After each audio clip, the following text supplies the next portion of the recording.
Hey, what up? Live and unscripted from Atlanta, it's your boy, and good lord do I need a retwist. I wanted to make one final video about this whole Charlie Kirk shit, the legacy or whatever. See, title of the video, you've seen the title of the video, right? The legacy of Charlie Kirk's TP USA, Turning Point USA, his life's work.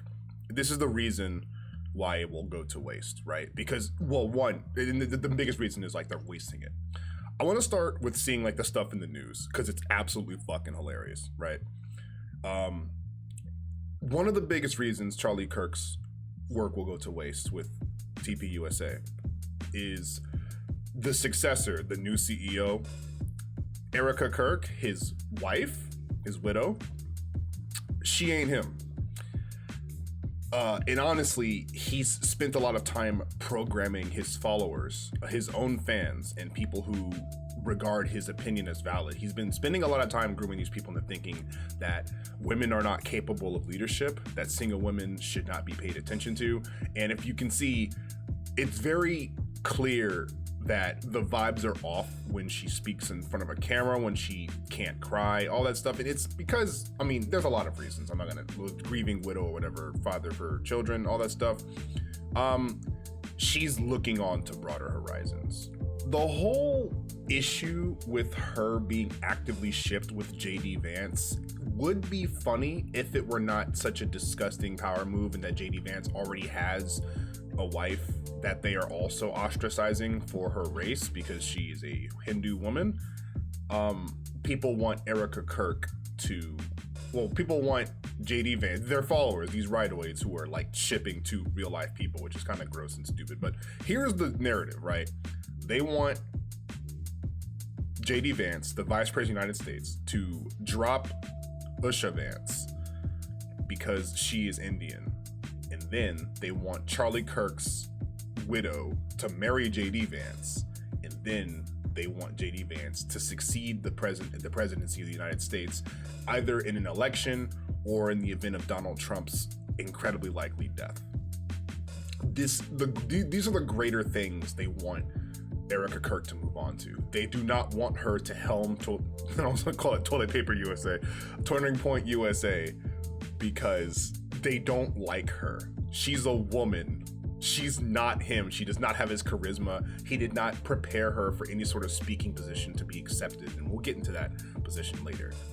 The second reason Charlie Kirk's work will go unfinished and be wasted is because white supremacy is a loser's mentality. It will always lose because it is a constantly shrinking qualification process in which only the purest may survive, and the only person who's protected by not being perfect sits at the top of that pyramid as a leader, as a figurehead. You might remember during World War II that Adolf fucking Hitler was far from a tall, blonde-haired, blue-eyed Nazi.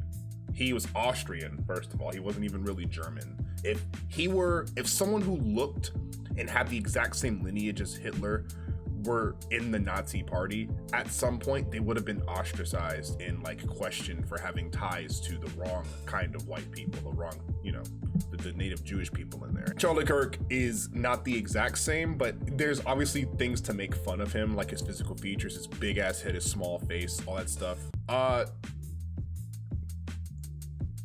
What Nazis are losers, dude. And Turning Point USA is not like the Nazi party. They are something in the third point I'll get to. But what they aren't are winners. They have had incredible victories within canvassing, but they are not a political party. They operate on the sidelines and get people involved, but their victories are donated to other stronger entities, much like they're trying to do with Erika Kirk and JD Vance. And the biggest third reason why Charlie Kirk's life, his life's work will go to waste is because Turning Point USA is and was its influence is waning, obviously, because they don't have the same sort of thing. They can't have their figurehead parade around and debate completely unprepared young people in front of a camera and farm them for clips while deleting all the times it goes wrong.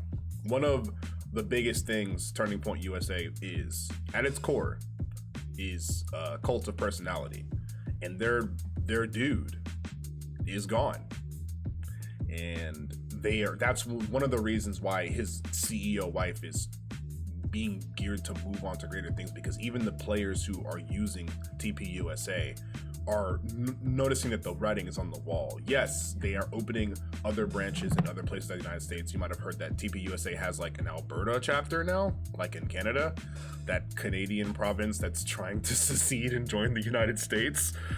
What a crazy world we live in. Anyways, what happens when you take the figurehead out from a Cult of Personality? Well, there's a couple things that happen in a Cult of Personality that people should notice. Is one, when the figurehead's gone, you can expect things to crumble. Why didn't Charlie Kirk groom a successor or have multiple people who were prevalent in doing debates on his behalf? Now, in my ignorance, maybe he has, but the thing is, it's not prevalent enough to be common knowledge for the people who are not completely locked in, in lockstep with Turning Point USA, to see the people who are debating on his behalf, because again, it was Charlie Kirk's entire legacy. The issue is that he was super duper young. I mean, like just 2 years older than me.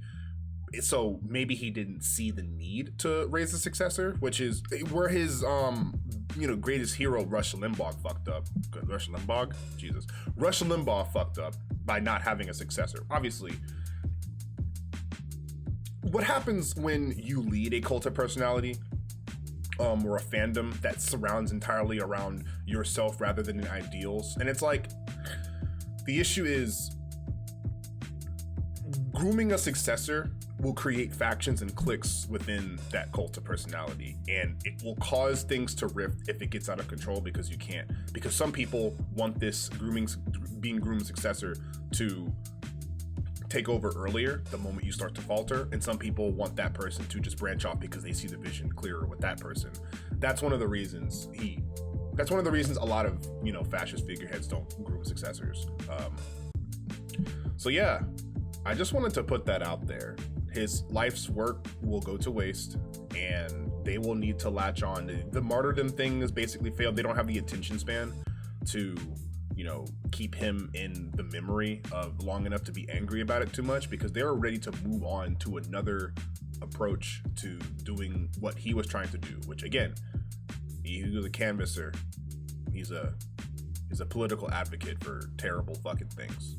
And the most ironic part about it is, like, you think there'd be like a lesson learned there, because he died doing the thing. Like, he died by his beliefs, and it's a sordid realization that people will never forget the things he said about some deaths being incredibly necessary to keep our Second Amendment rights. And while he was talking and fucking trolling people in Utah, he gets shot in front of everybody.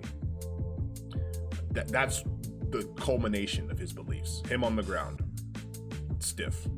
Turning Point USA, you may still exist right now, but as far as everyone else is concerned who's looking on, who knows that the time for this movement is waning, we have a saying where I come from. Omae wa mou shinderu. That's enough from me. See ya.